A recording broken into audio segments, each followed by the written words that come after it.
Voice of Cameroun, la voix de l'espérance.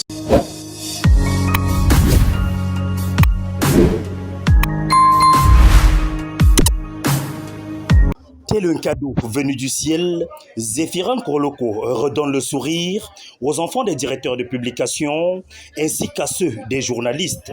Pour cette deuxième édition, le directeur de publication du journal L'Avenir a mis les petits plats dans les grands. D'aller grandissant, crescendo, qui était d'une bourse peut-être de 100 000 francs pour ceux qui auront plus de 14 de moyens à une bourse de 200 000 francs. Pour atteindre ces objectifs, Zéphirin Koloko bénéficie du soutien des âmes de bonne volonté qui trouvent cette initiative louable. Je voudrais dire que le métier de journaliste, c'est un métier très difficile. Il est de fort esthète, c'est-à-dire le quatrième pouvoir. Alors, encourager les enfants des journalistes, c'est semer des graines pour le futur.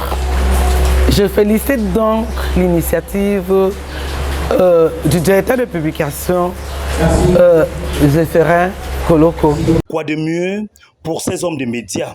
Je pense que c'est un rendez-vous, pas de l'ostentatoire, pas de l'exposition des avoirs, mais c'est un rendez-vous qui promeut la solidarité, la mise en commun des efforts, mais une solidarité de proximité, à savoir qu'on est toujours sur le terrain, à assister parfois à des cérémonies de remise des dons, des bourses à gauche et à droite.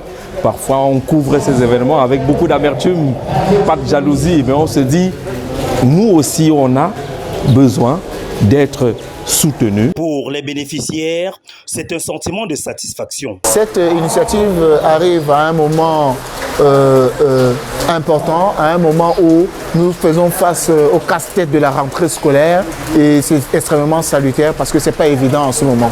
Dans un contexte où la vie a été, nous sommes secoués par la pandémie de Covid-19 et puis par le conflit russo-ukrainien, ce n'est pas évident. Zéphirin Koloko n'attend pas s'arrêter en si bon chemin. Des bourses de 100 000 francs sont offertes à ceux des enfants, des hommes de médias.